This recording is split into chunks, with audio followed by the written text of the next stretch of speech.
2024-25 വർഷത്തെ സംസ്ഥാന തലത്തിൽ സ്വരാജ് ട്രോഫി 3ാം സ്ഥാനം നേടിയ മണിയൂർ ഗ്രാമപഞ്ചായത്ത് ഭരണസമിതിക്കും മഹാത്മാ പുരസ്കാരം ജില്ലയിൽ 2ാം സ്ഥാനം നേടിയ തൊഴിലുറപ്പ് വിഭാഗം ജീവനക്കാർക്കും സംസ്ഥാന സംഗീത നാടക അക്കാദമി പുരസ്കാരം കരസ്ഥമാക്കിയ മനോജ് നാരായണൻ എന്നിവർക്കുമുള്ള സ്വീകരണവും ഇഫ്താർ സംഗമവും സംഘടിപ്പിച്ച് തോടന്നൂർ ബ്ലോക്ക് പഞ്ചായത്ത്.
ചടങ്ങ് എ.വി. അബ്ദുൽ ലത്തീഫ് ഉദ്ഘാടനം ചെയ്തു.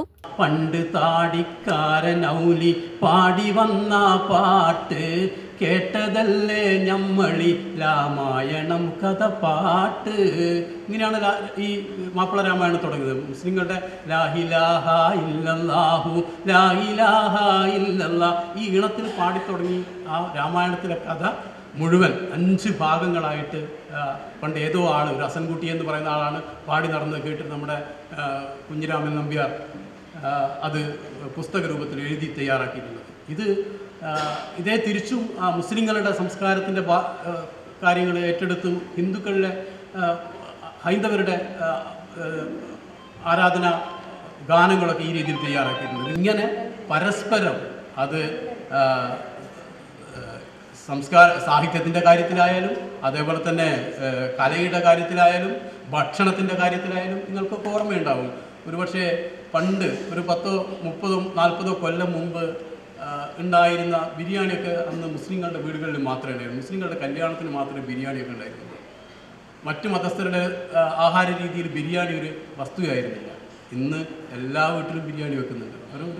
നമ്മുടെ ഒരു ഭക്ഷണ സംസ്കാരം പോലും അദ്ദേഹത്തെ തിരിച്ചും സദ്യ അന്ന് മുസ്ലിങ്ങളുടെ ആഹാരമേ ആയിരുന്നില്ല, മറിച്ച് അത് ഇന്ന് മുസ്ലിങ്ങളുടെ വീട്ടിൽ സദ്യ ഉണ്ടാക്കുന്നു.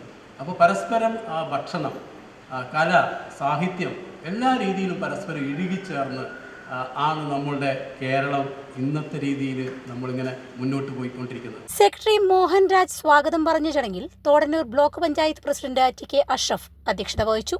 Vice president Naseema Thattankuniyil, standing committee ചെയർപേഴ്സൺമാരായ ടി.എൻ. മനോജ്, ഹാരിസ് മുറിച്ചാണ്ടി, ശ്രീജ തറവട്ടത്ത് തുടങ്ങിയവർ ആശംസകൾ നേർന്നു സംസാരിച്ചു. ചടങ്ങിന് സായി പ്രകാശൻ കെ നന്ദി പറഞ്ഞു.